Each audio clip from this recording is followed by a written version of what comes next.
আমরা আপনাদেরকে স্পষ্ট করে কয়েকটা কথা বলি। আজকে এই অডিটোরিয়ামে এই বয়স সীমার যে কোয়ালিটিফুল লিডারশিপ আছে, বাংলাদেশের কোন রাজনৈতিক দল ডাকলে এই বয়স সীমার সারা বাংলাদেশের ওই কোয়ালিটিফুল লিডারশিপ এখানে আনতে পারবে না।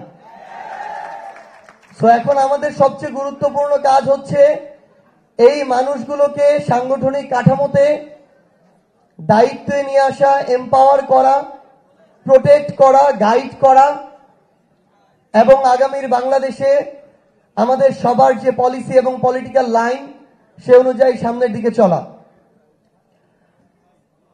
আমাদের প্রত্যেকটা জেলায় এখন পর্যন্ত এনসিপি, যুবশক্তি এবং ছাত্রদের যে সংগঠন গণতান্ত্রিক ছাত্র সংসদ, তার যে একটা গুছানো চেইন অফ কমান্ড, সেই জায়গায় এখন পর্যন্ত কিছু সীমাবদ্ধতা আছে।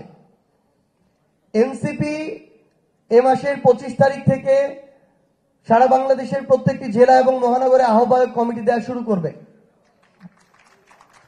জাতীয় যুব শক্তির আহ্বায়ক কমিটি দেওয়া শুরু হয়েছে এবং আমরা বিশ্বাস করি আমাদের ছাত্র সংসদ পুনর্গঠন করে অল্প কিছুদিনের মধ্যেই বাংলাদেশের প্রত্যেকটি জেলা, মহানগর থেকে শুরু করে ওয়ার্ড পর্যন্ত আমরা আমাদের আহ্বায়ক কমিটি পাব। আপনাদের কাছে আহ্বান, প্রত্যেকটি জেলা কিংবা প্রত্যেকটি ইউনিটে এনসিপি, জাতীয় যুব শক্তি, আমাদের ছাত্র সংসদ সহ এনসিপির যত অঙ্গ সংগঠন, সহযোগী সংগঠন আছে, এগুলোর মধ্যে আন্তঃশৃঙ্খলা এবং চেইন অফ কমান্ড নিশ্চিত করতে সবার কাজ করতে হবে। একদম স্পষ্ট কথা, আমরা মনে করি আজকে এখানে আপনারা 500 জন আছেন, যদি শৃঙ্খলা থাকে এটা এখন থেকে 3 মাস পরে 5 লক্ষে পরিণত হবে। যদি শৃঙ্খলা না থাকে আজকে থেকে 3 মাস পরে 50 জনে পরিণত হবে, 1 বছর পরে কেউ থাকবে না।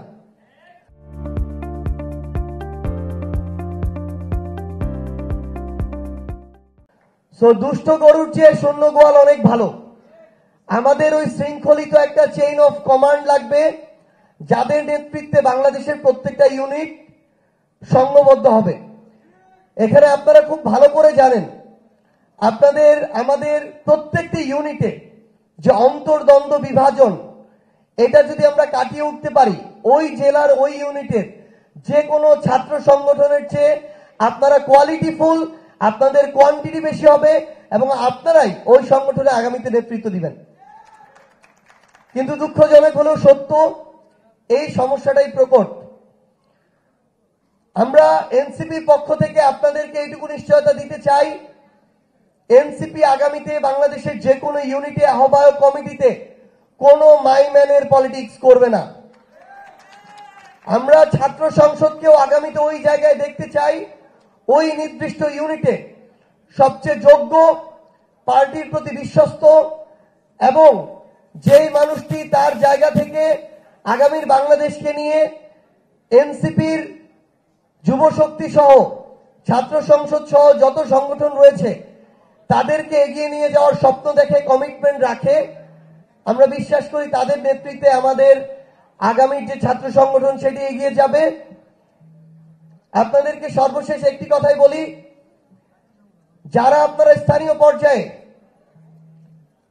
দেখেছেন যে বিভিন্ন পদে থেকে ছাত্র সংসদের তাদের লোভ সংবরণ করতে পারে নাই, ক্ষমতার অপব্যবহার থেকে নিজেকে বিরত রাখতে পারে নাই, তাদেরকে ছাত্র সংসদ সহ এনসিপি সম্পর্কিত কোন সংগঠনে আমাদের প্রয়োজন নেই। পাশাপাশি আগামীতেও যদি যে কেউ এই গুরুত্বপূর্ণ দায়িত্ব কিংবা আমানতের যথাযোগ্য মূল্যায়ন করতে না পারে, তাদের বিরুদ্ধেও যে যথাযথ ব্যবস্থা, সেই ব্যবস্থা এনসিপি নিবে, এটা এনসিপির কমিটমেন্ট।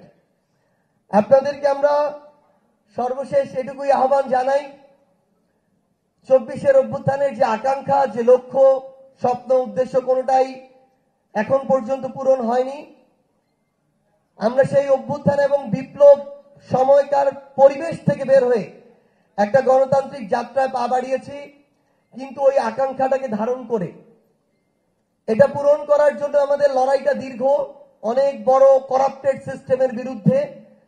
আমরা যেন সিস্টেমে গা ভাসিয়ে না দিয়ে নতুন করে বাংলাদেশের মানুষের আকাঙ্ক্ষা অনুযায়ী সিস্টেম তৈরি করি, এটি আপনাদের কাছে আহ্বান। সবাইকে অসংখ্য ধন্যবাদ। ইনকিলাব জিন্দাবাদ, জাতীয় নাগরিক পার্টি এনসিপি জিন্দাবাদ।